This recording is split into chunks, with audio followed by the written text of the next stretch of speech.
Hi, my name's Tony Sharples and welcome back to Old Dog New Tricks.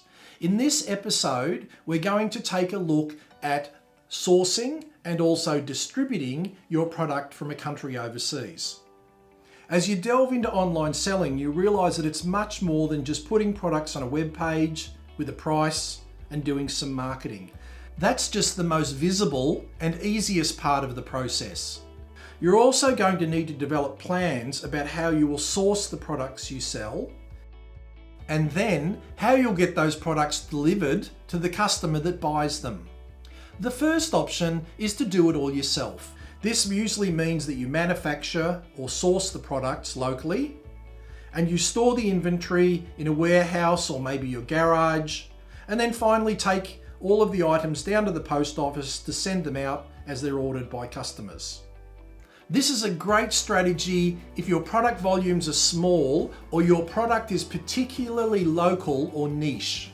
But there can also be problems because this approach is very time intensive. You have to deal with suppliers, you're going to spend a lot of time in terms of packing and wrapping orders, it's driving down to the post office, it's handling payments yourself, and it's dealing with customer questions and returns. And that means you'll spend a lot of time doing time-wasting things like wrapping parcels, rather than thinking about your planning and your selling strategies. So the other option is to outsource your manufacturing and the whole distribution process. Most serious Amazon sellers do it this way, and in fact most serious Amazon sellers very rarely actually see the product that they sell. They get the products made in a low-cost country like China or Vietnam, and then they get Amazon to handle the whole fulfillment, delivery and payments process. So first, let's look at overseas sourcing. I've lived in China for 10 years, and it used to be that it was a bit of a Wild West situation. A lot of people got their fingers burned because they were just focused on getting products manufactured really cheaply there. Quality control was bad, and ordering and payments were tricky, and most of the staff that you dealt with on the sourcing sites didn't speak English.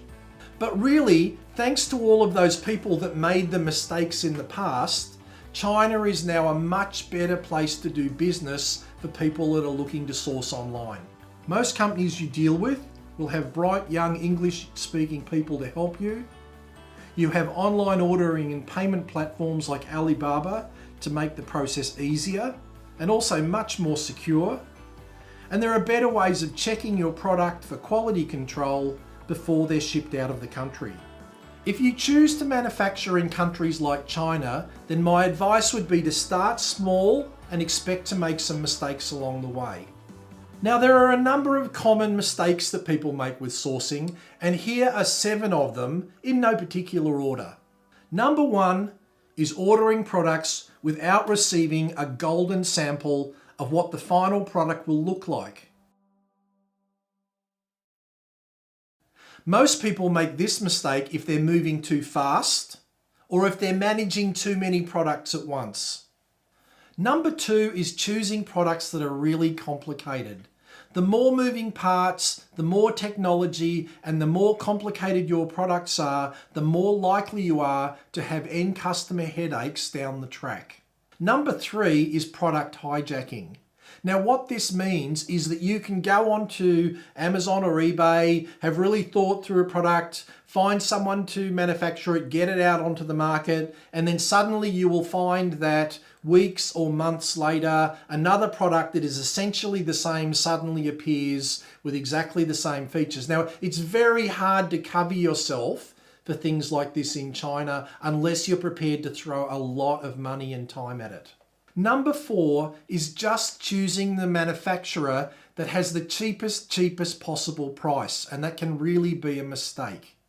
This will usually mean that you end up with product quality issues very after the consumer gets it, or the supplier could be a scamming operation if the price is really too low to be true. On platforms like Alibaba, you really need to select suppliers who are rated gold and who are also assessed suppliers, which means that Alibaba have actually visited their production site to check it out. And you want to work with suppliers with trade assurance, meaning Alibaba hold the funds in escrow until everyone is happy on the deal. So you should really look out on the Alibaba site and select those options. Now you'll pay more for all of those options, but it'll save you a lot of headaches, and particularly if you're just starting out. Chinese manufacturers are still prone to delivering lower quality over time. A supplier having an ISO certification is not enough and can't be depended upon. The fact is that, like most manufacturers, Chinese manufacturers like to decrease their costs over time. So bit by bit, what you'll find is that costs are reduced and corners are cut, and you will eventually see the impact on that on the final product that you receive. So you really need to keep an eye on this aspect of the business over time.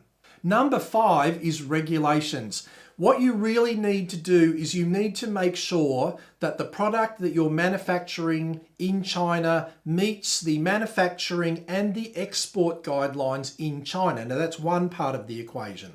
But the other part of the equation is that you really need to make sure that the product also meets the import and sales regulations of the country or countries that you will be actually exporting the product to. And in most instances, that will be the USA if you're sending the product to Amazon to get them to do FBA on the back of it for you. Number 6 is supplier contracts. Now, one really critical thing is to make sure the contracts are both in English and in Chinese if you don't speak Chinese. And a good tip is to insert a clause into the contract that says basically that if disputes arrive, then the English translation in the contract prevails in the deal. And you should also make sure that the contract includes that you have the right to do random quality control checks during the production process or before the product goes to customs. It's also important to do a background check to see if they really produce the product that you're getting them to make, and they're not just an intermediary that's getting it made by someone else. And if you're talking about serious amounts and long-term commitments to products, this really includes visiting the supplier locally, as it is really crucial to see where and how the products will be manufactured. Therefore, always ask to see the production line working. And finally, you should never ever agree to a deal in a contract that says that you need to pay 100% upfront before you actually receive any product. And number 7 is it really pays to sound professional when you're dealing with suppliers. And this is really important if you're a beginner and you're just starting out on the process of putting in your first orders and stuff like that. Try to hide the fact that you're a newbie by investing the time and effort into learning the industry jargon and terminology for your communications with the supplier. And that'll make a big difference to how they treat you. So this is just a short list of 7 things you should be thinking about. But if you're going to be placing significant or long-term orders, then you really should be looking for professional advice from experienced people on sourcing in markets like China, but particularly in emerging markets like Vietnam, Cambodia, and other places like that. So you really need to do a lot of research before you begin. And the great news is that Google and YouTube are brimming with advice on this stuff. And I think of all of these 7 points, the most important one for me is I come back to the point about the fact that the cheapest isn't always the best. And a lot of people use the strategy when they're looking at different suppliers on Alibaba is to look at a group of suppliers that are the cheapest and to look at another group of suppliers that are the most expensive, and probably to end up somewhere in the middle with a supplier that's got a reasonable price that'll let you make a profit margin, but perhaps has some of those protections that I was talking to you about before when it comes to buying on Alibaba. It also helps if you put some time into really managing the relationship properly, making sure that you really clarify what you expect, and then sticking to those expectations. Now let's assume that you're going to be ordering lots of products. Now if this is the case, you really need to set up a regime of actually regularly visiting the suppliers to check things out. And one other small tip, which I've talked about before and I'll talk about again in the future, is to think about the images that you're going to use for your product, whether it's on a standalone site or whether you're going to use it on something like Amazon. You will be able to get some standard product images from the manufacturer's website, but it's very likely that those exact same images will be used by lots of other people selling the same type of product. And that will make your offering look very bland on the search results page and just bring the decision down to price, reviews, and how long the sellers around you have been in the market. Similarly, don't assume that you can just use product imagery from other seller listings, as they may come back and threaten you with a copyright infringement. You should really try and develop a strategy that will let you use your own imagery for the products that you put up online versus other similar product groups. And the simplest thing there is to get a sample of the product sent to you in advance of the order so that you can actually use that for some simple photography to make your item look different when it finally appears amongst all of the other items on the selling site. I've also seen some experienced sellers suggest that bundling your base product with a side product can build the perceived value of your item versus another that's similar. For example, you might offer a clipboard with a matching pen, or a simple yoga mat you might bundle with a carry bag and a drink bottle. So it's always a great idea to ask different manufacturers if they also make other products that you can create a bundle with. And the key here is not necessarily just to have something that is cheap and amazing value for money, but more than anything, it's to make your offer look different to all of the others that are appearing on the search results page. And finally, I'd like to make two minor points and just tips really. First, if you're planning to do small quantities, which is a good idea if you're a beginner, the location of where you source in China is important. In Yiwu, for example, in China, minimum order sizes are much smaller than those demanded in the other bigger cities in China. So it's worthwhile having a look at that on Google.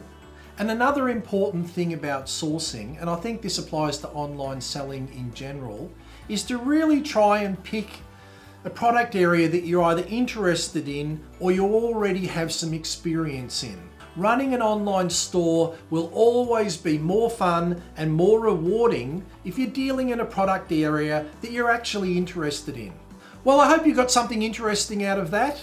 I'll be posting lots of information on YouTube and via podcasts in the weeks ahead, so make sure you subscribe to my YouTube channel or my podcast to keep up to date. I'll see you next time.